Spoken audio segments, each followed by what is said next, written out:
Welcome to Sinful's Horror Stories. Tonight's video features truly horrifying tales from viewers like yourselves. Be sure to sit back, relax, stay sinful. Story number 1. Every morning I let my dog out in the garden to pee, which requires that I walk out on the street and walk around the building.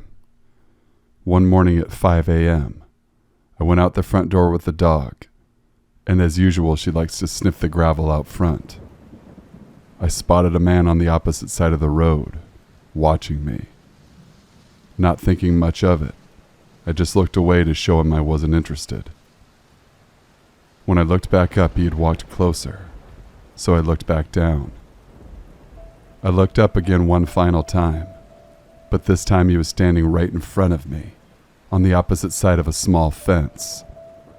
Creeped out, I quickly grabbed my dog, since she's very small, and walked around the building.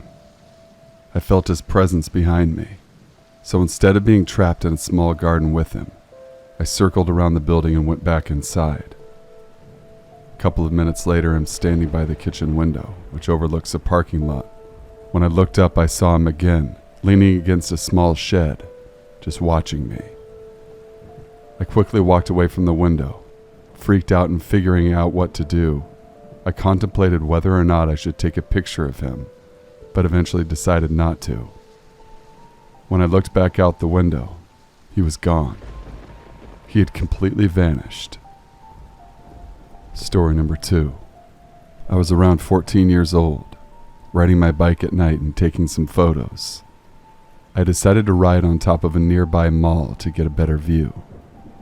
There was no one there, and after 10 minutes, I went to go to the other side when someone pulled up in their car. They pulled up next to me and rolled their window down, asking if I'd like to buy their son's Xbox 360.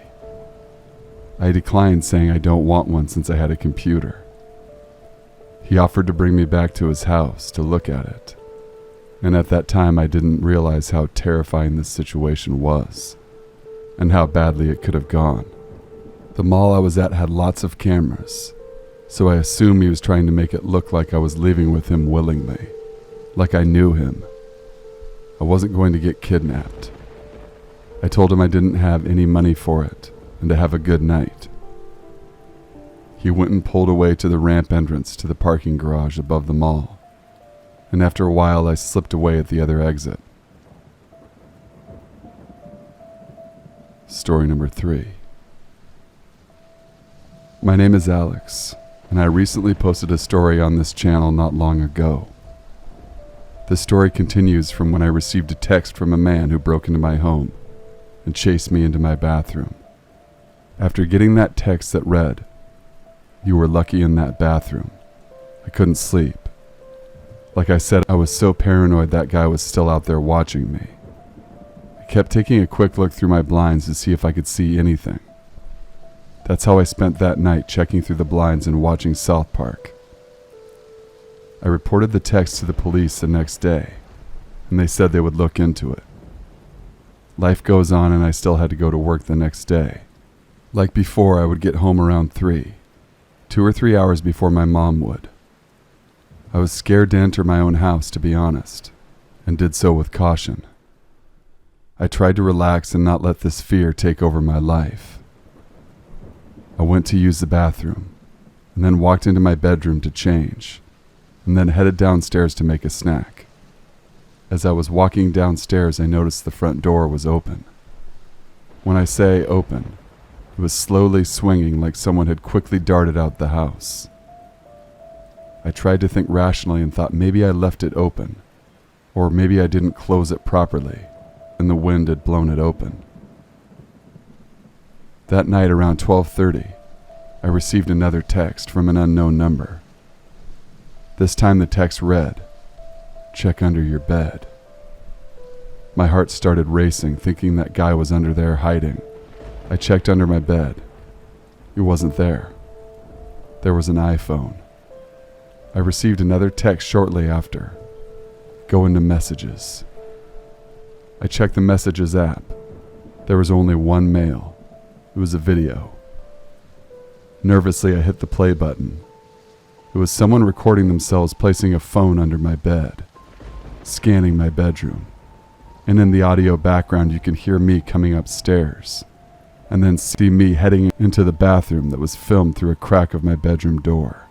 Then whoever was filming ran quietly downstairs and out the door. I suddenly felt the need to check outside, and this time I did see someone, a figure standing outside my backyard watching me. Before walking away, I had enough time and I showed my mom. We didn't bother with the police as they haven't been very helpful. The next morning we packed our things and went to stay with our relatives in North Carolina. We plan on moving out there soon. I have no idea if the man who was in our house was the same as the one who ran after me up the stairs. I have no idea. This experience has scared both me and my mother. Hopefully we can have a fresh start out there. Story number 4. My name is Calvin, and I'm 25 years old. This story happened when I was 12. I lived at home with my mom and dad and younger brother Joel, who was 9 at the time. My parents were going to be gone all evening to a work party my dad had to attend. My mom trusted me to look after my brother until they returned. Me and Joel were excited to be left alone and decided to order a pizza. We watched a horror movie we weren't allowed to see and played some Need for Speed on PS2. Eventually, like most kids do, we got bored and tried to figure out what else we could do to pass the time.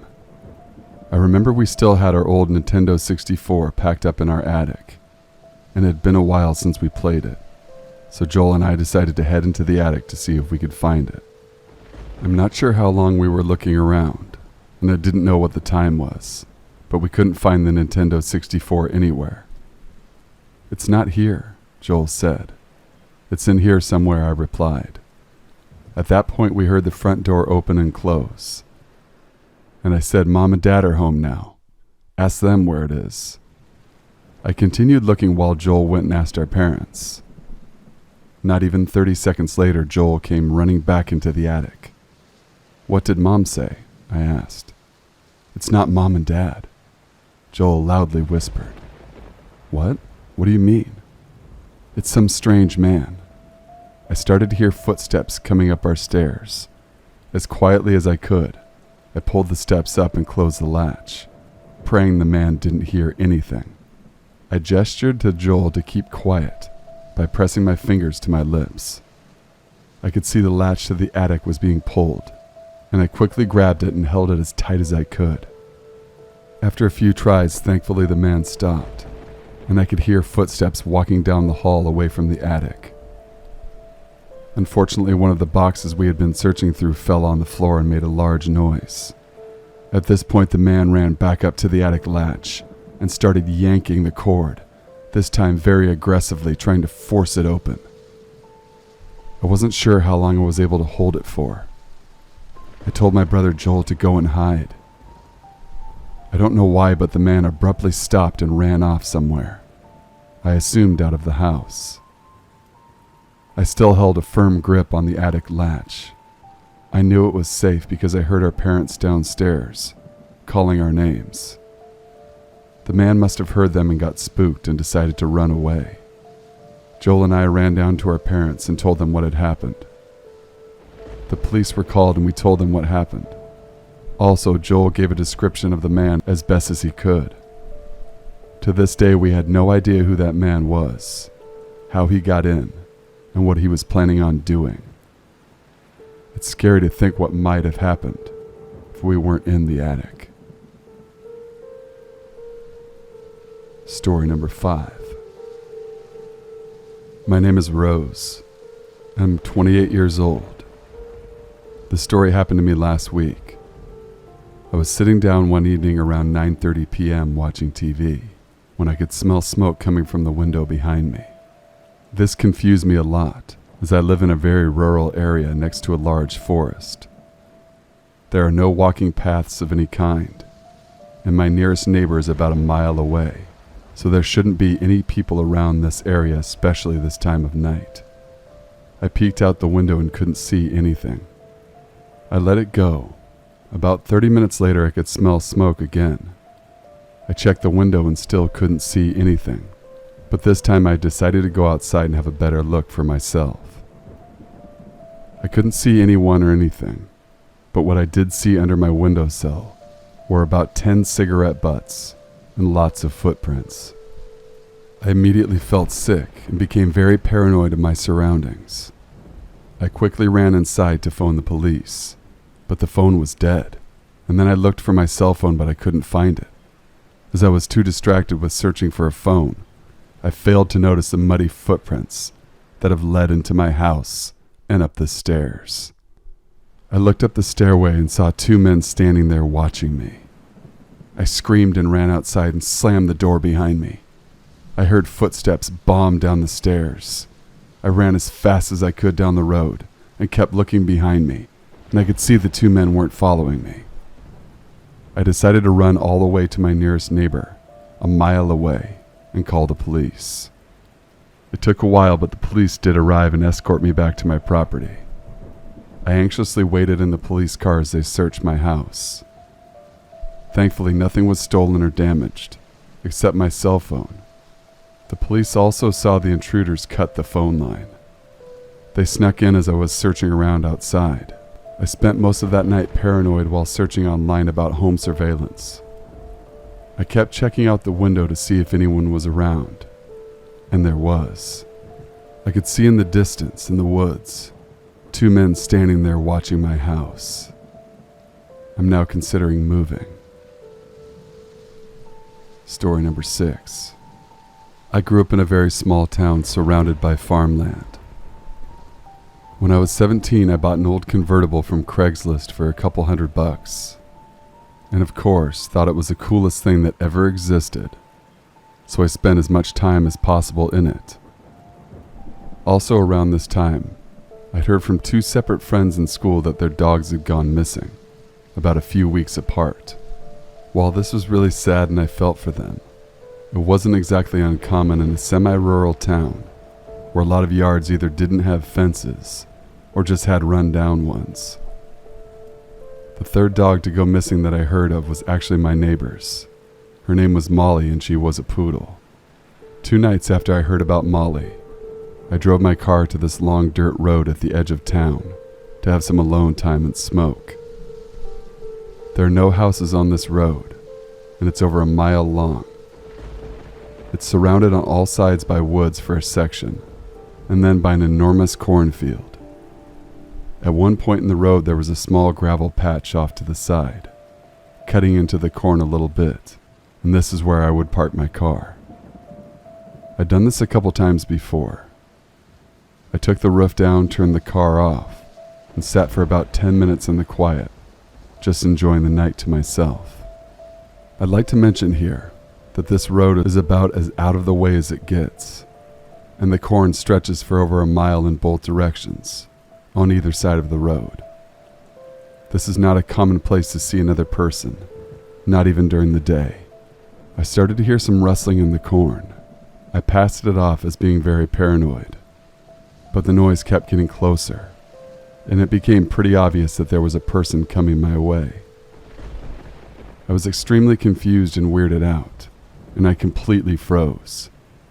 The roof was down, the car was off, and whoever this was could just jump in or yank me out of my car, you name it. But I just froze in my seat, facing front, and didn't move. There were no streetlights on this road, and I was sitting in complete darkness. I heard this person push out of the corn, and I heard them walk across the road. They were walking slowly, and it sounded like they were wearing boots or something with a heavy sole, and then I heard their footsteps on the gravel patch. I moved my eyes up to the rearview mirror, saw a large man. Pitch black, so I can't say anything about what he looked like. He walked slowly behind my car, not 3 feet from the bumper, and pushed into the corn again. He just kept walking. He had to have seen me, and he said nothing. He didn't even look my way, just kept going. I turned the car on and gunned it out of there. I laughed it off with friends later in the week. I actually totally forgot about this until a couple months after, when I'd moved out to college and got a call from my mom. She said her friend Reed, the guy who owned the cornfield and the attached farm, had found several dead dogs in his corn when he went to harvest, one of which was a poodle. Totally possible the two are unrelated, but still, man in the corn, let's not meet. Thank you guys for watching and listening. Please be sure to leave a like, comment, share, and subscribe for future videos. If you want to send a story in to have me narrate, send it to thesinfulsavant@gmail.com. My email box is in the description box as well. Until we meet again, stay sinful.